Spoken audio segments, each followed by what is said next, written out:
investigators and people who look into this case around the world, they may look at fringe evidence and say, well, it's probably not true, or this is too exaggerated, or for whatever reason, they come to their own conclusions that Billy Meier perhaps may be a fraud or a great hoax, and they make up some sort of evidence of their own to try to support their ideas. But to Billy and the people that are living over there, it's all very real, because for them, they've all experienced it, it's their own truth, and they have knowledges, experiences, and so forth that the rest of us really aren't aware of. Semjase goes on to explain to Billy that she already knows in the future that this is the home that they will get, and it's called Hinterschmidrudi, because Schmidrudi is a post office on the road right there. That's where you write to when you write to Billy, and he lives behind the post office.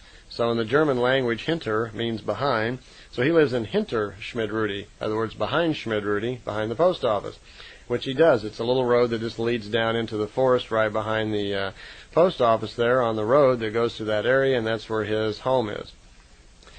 She tells him that it will be purchased in the early part of '78 in the spring, that the group members will buy it, and that Billy will be greatly surprised, which won't be any surprise anymore, of the difficulties, intrigues in the group when they actually try to come together to buy this place. And actually that did happen. I don't have time here, and it's probably not even a good thing to talk about, but there were a lot of problems among all of the group members when they actually sit down to the kitchen table and started getting the money together to buy this place. And there are many great stories of intrigues among people and families getting irritated with one another, and many people left the group, and Billy alienated some people, and there were a lot of social problems among many members of the group when this came about, when they were all going together to form this little center that they live at. There's 15 people live there now. There's 25 people in what's called the Kern group, the center group of people that pay for and own this home. Well, Billy's in the ship on his radio, and they're over the city of Kloten, which is a suburb of Zurich. There's an airport there.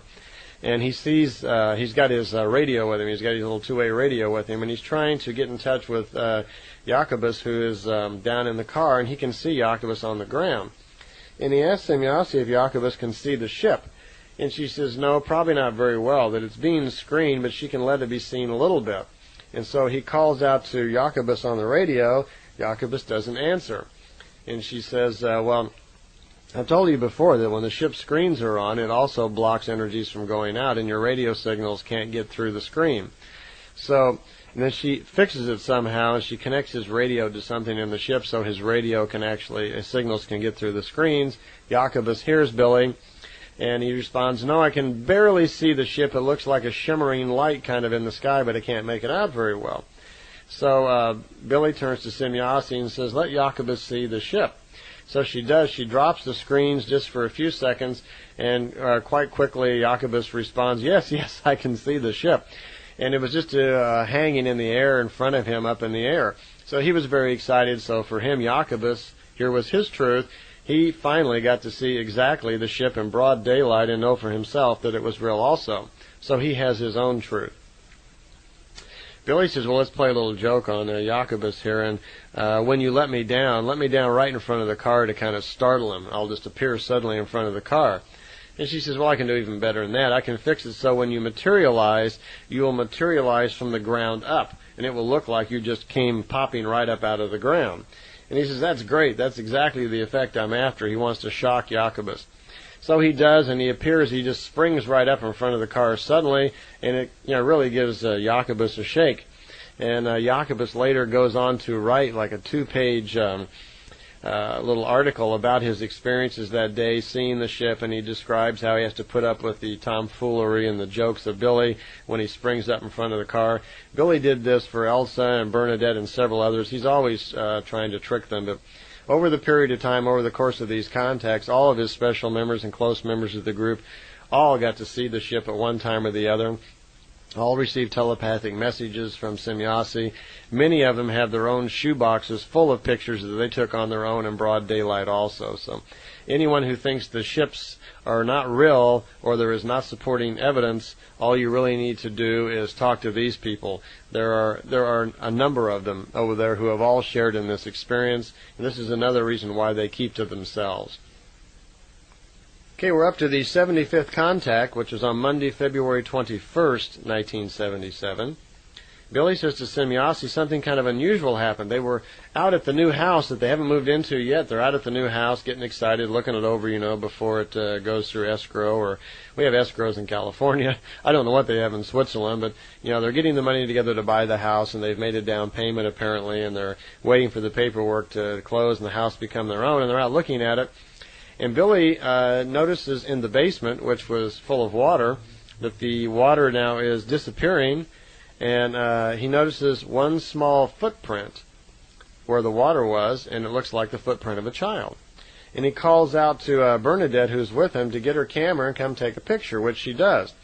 And Billy says, stand right here and take a picture to the area where that footprint is. Bernadette doesn't see anything. So she snaps the picture, and they're using a flashlight because they don't have any light down there. She doesn't have a flash. They take the picture.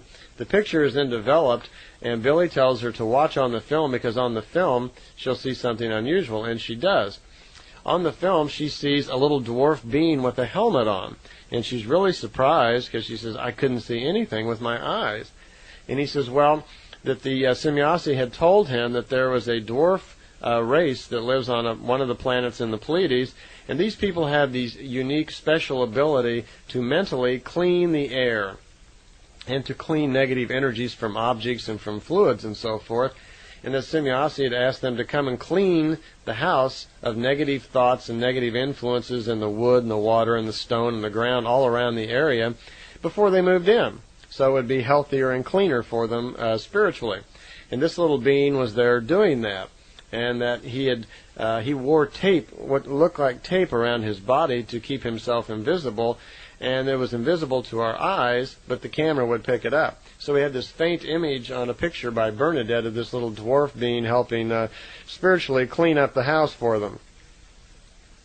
So Bernadette, by the way, on that day when she took the picture, she was out there with Billy on this contact. She dropped him off. As well, Mr. Bertsinger, Sr. and Jr., and Engelbrecht Wachter were there also. Engelbert Wachter.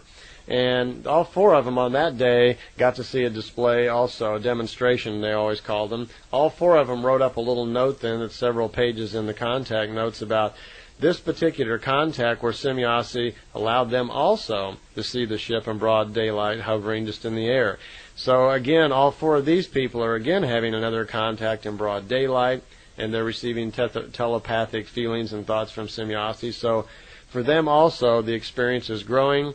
For them also, they are contactees. For them also, they have their own truth. On the 76th contact, on Monday, May 23rd, 77, Billy has a meeting with Manera. And a couple of months have gone by. He hasn't seen Semjase in 3 months. She's off doing something else. And he has a quick meeting with Manera, who is, one of Semjase's replacements. There was a lady named Manera, and she had a helper named Rala, R-A-L-A. And he explains, things have been pretty rough. We're having a lot of difficulties with the house and the people. And he explains all about that. Manera says she knows, but it's going to work out. Just patience. Put up with everything. And she searches Billy's thoughts and says she's very pleased to find that Billy is not prejudiced. That most Earth people, she says, are prejudiced. They just can't help it. They're raised that way.